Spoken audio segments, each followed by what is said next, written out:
Welcome to Comores Positif Weekly News Edition. I'm Août and here are our headlines. National exams in the middle of a global pandemic, an unusual experience for students and staff. The most difficult day of a student has arrived. On exam day, coping with stress, anxiety, and fear may lead to mental and physical distress. The English Department, University of Comoros, held their third generation annual celebration at the Moroni American Corner. Our guest today is Ms. Haina Keke, founder and actual CEO of NGO Imara.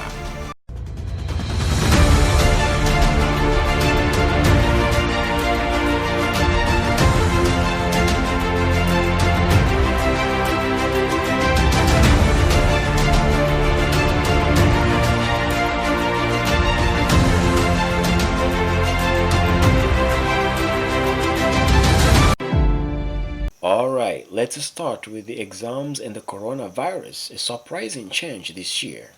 Since COVID-19 has stricken Comoros, the school system has drastically changed. Students are mandated to wear masks, wash their hands, and respect social distancing in class. These measures were the same during the national exam period, one bench for one student. Wearing a mask was a requirement. Students were also required to clean their hands before entering classrooms. Special measures were taken, including sending officials to proctor students who were taking their exams from the hospital for different reasons. Some students said, "This year is pretty weird." True that, a very weird year. Let's hear from one of the proctor to tell us more. This year, our job is more than just being exam proctors.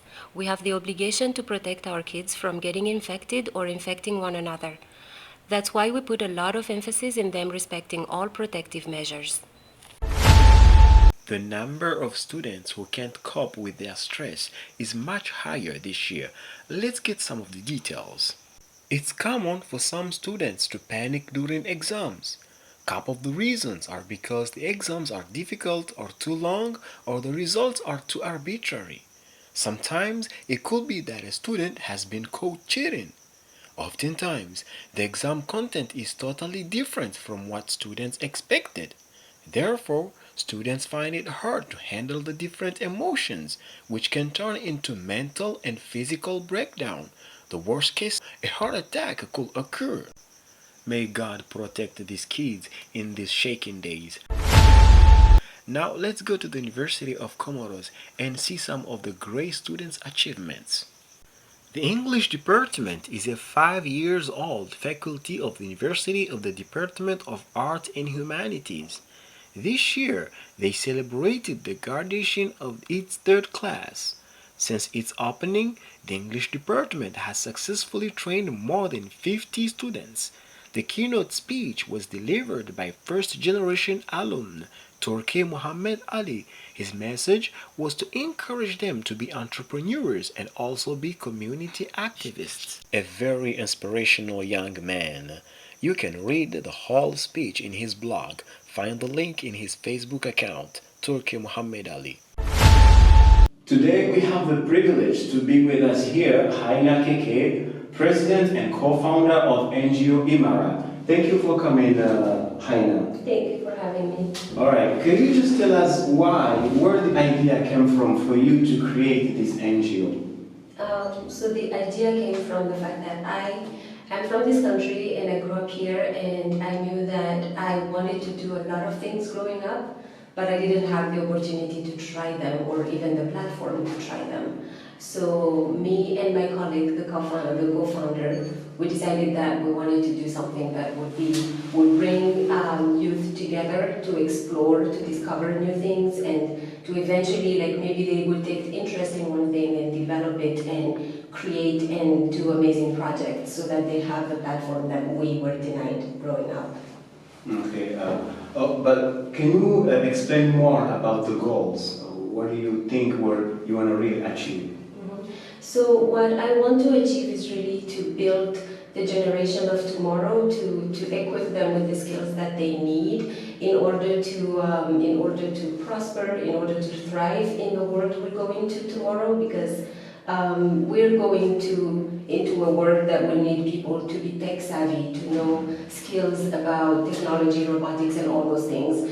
And so we want to make them ready for the future. Are the kids are really aware that they're learning something, like they improve? Are they creating stuff? Oh yes, they are creating a lot of things, and I'm actually very, very proud of them. We have, for example, the very first team of robotics in Comoros that has competed in an international platform and came back with a silver medal, so that was really great. We have the first generation of youth who trained professionals in how to use reusable menstrual pads and how to make them, and they've worked with people who are twice their ages and all that, so that's very empowering. All right, so I think this team is a very essential part in the education system, and in Comoros, unfortunately, it is not really a subject or a focus area that you can study in the school. So what are you suggesting for the education system in Comoros to maybe include this in part in the education? I think there are a lot of opportunities out there. It's just a matter of us recognizing them and being willing to do what it takes to include those programs. So I can think off the top of my head about organizations like the World Bank that has funded a lot of computer labs in public schools, I think, yes, in public schools and in private schools, but they are just sitting there. People are not taking advantage of them. So I think that's a very good opportunity to just use the labs that they have at their disposal and just download free apps. Everything is free online nowadays, so. Yeah, I think that. All right, so thank you very much to be with us here today. It was a very interesting subject to discuss on.